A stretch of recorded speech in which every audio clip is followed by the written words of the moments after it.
आइए आपको दिखा रहे हैं कि राहुल गांधी का क्या कहना है। राहुल गांधी किस तरह से प्रहार कर रहे हैं और क्या कर रहे हैं, जरूर देखें इस न्यूज को।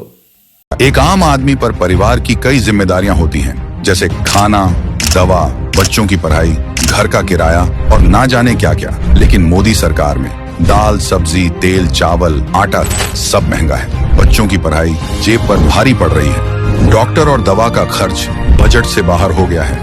इन सब के बीच घर का किराया लगातार बढ़ता जा रहा है। इन खर्चों के बाद उसके पास बचत के नाम पर कुछ नहीं बचता। सच है कि मोदी सरकार में लोग बेबस और लाचार हैं और उनका भविष्य अंधकार में है। जम्मू और कश्मीर के लोगों से, युवाओं से मैं कहना चाहता हूं, नफरत के बाजार में मोहब्बत की दुकान खोलनी है। नफरत की काट नफरत से नहीं हो सकती है, नफरत की काट मोहब्बत से हो सकती है, और मिलकर हम नफरत को मोहब्बत से हराएंगे। गाड़ी का इंजन होता है ना, उसमें सिलेंडर होते हैं। ट्रक 8 सिलेंडर की, 10 सिलेंडर की होती है। मान लो हिंदुस्तान के इंजन में 10 सिलेंडर है, काम सिर्फ 1 सिलेंडर कर रहा है। मतलब 90% लोग बाहर बैठे हुए हैं और देख रहे हैं, और उनकी सिस्टम में कोई भागीदारी नहीं। उनके सिलेंडर में ना पेट्रोल मिलता है, ना मेंटेनेंस होती है, ना कोई चेकिंग होती है। 1 सिलेंडर छोटा सा चल रहा है, कह रहे हैं भैया दुनिया में सुपर पावर बन जाएगा। कैसे सुपर पावर बन जाएगा? 90% लोग सिस्टम के बाहर बैठे हुए हैं। हुनर उनके हाथ में है, स्किल उनके हाथ में है, ज्ञान उनके हाथ में है, उनका कोई कनेक्शन ही नहीं है। इसीलिए हमने जाति जनगणना की बात उठाई। नरेंद्र मोदी देश में महिला सुरक्षा की बात करते हैं, बेटी बचाओ, बेटी पढ़ाओ के नारे देते हैं। लेकिन देश में महिलाएं, बेटियां कितनी सुरक्षित हैं? इसकी पोल महिलाओं के खिलाफ होने वाले अपराध के आंकड़े खोल देते हैं। आंकड़े बताते हैं कि देश में हर 15 मिनट में एक रेप होता है। हर दिन करीब 86 रेप केस रिपोर्ट होते हैं, जबकि रेप के मामलों में 100 में से सिर्फ 27 आरोपियों को ही सजा होती है, बाकी बरी हो जाते हैं। ये दिखाता है कि नरेंद्र मोदी देश में महिला सुरक्षा के मुद्दे पर फेल हैं। हमारे लिए ये सिर्फ सेंसस नहीं है, हमारे लिए ये पॉलिसी मेकिंग का फाउंडेशन है।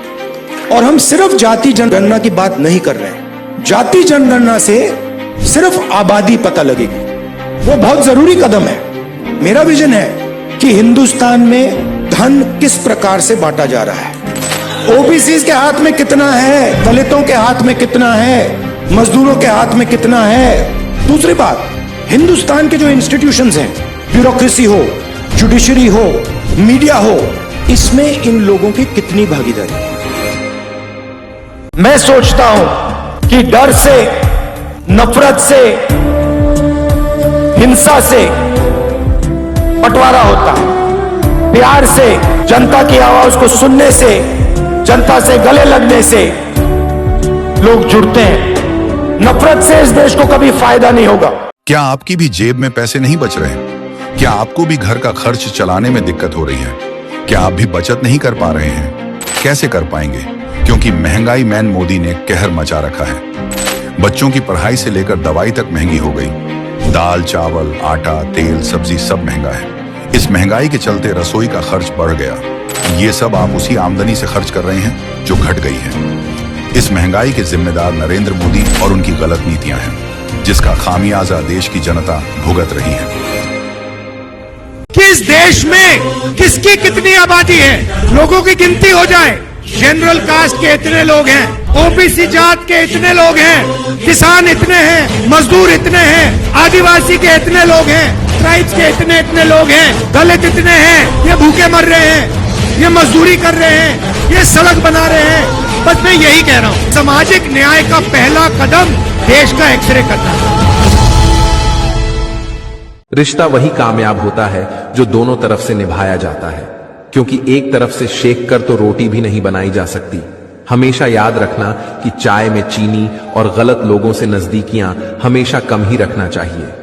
आप देख रहे थे बिहार का number 1 digital channel news Bihar.